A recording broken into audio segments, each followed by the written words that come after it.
Who's then going to be responsible for this breakdown at our southern border, which was created by President Biden, which he could fix today? I've urged President Biden to go down to the border and see this for himself, to see how inhumane he's treating kids in violation of his own CDC guidance, which Dr. Fauci yesterday verified. That's, if you read the child abuse and neglect laws of the state of Texas, where this facility is, this is a violation of the child abuse and neglect laws at the President Biden-run facility. And again, President Trump went and negotiated with Mexico, went and negotiated with those Northern Triangle countries to resolve the surge.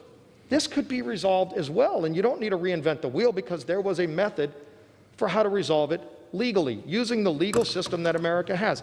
Sure, I would agree it needs reforms, not an amnesty reform, where you send a magnet not only across South and Central America, but around the world, that America's borders are open, because that's the message today. As the gentleman knows, there are at least 6 people on the terrorist watch list that have come across America's southern border. And I'm not talking about from South and Central American countries, from Middle Eastern countries, from Eastern European countries. Those are just the ones we know of that we've caught.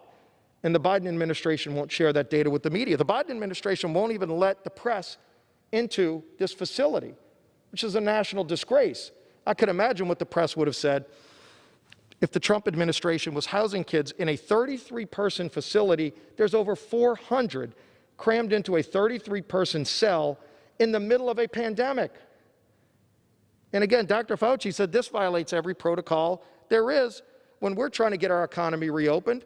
Other countries have to control COVID too, but in America we're trying to control it. But here's where the double standard and hypocrisy is driving people nuts. If any American citizen ran their business in America like this, they'd be shut down by the federal government today. But yet people can come here illegally, and the Biden administration is running this facility in violation of those very same guidances. And you know what happens to them? They were given a free airplane ticket, put on an airplane, possibly with COVID, and sent into some interior country of America, and we don't even know where they're going. The Biden administration won't share that. We've asked for a meeting, by the way. Our leadership team, Leader McCarthy, myself, have asked for a meeting with President Biden to talk about this crisis, and he refuses to meet with us about it. Just ignoring a problem will not make it go away. If we're going to find a solution to this, and again, I listed a number of bills, including some that are bipartisan, that would start solving this problem, but President Biden doesn't even want to go down. He put Vice President Harris in charge of this mess, and she won't even go down to the border. Maybe because she doesn't want to be associated with President Biden's debacle.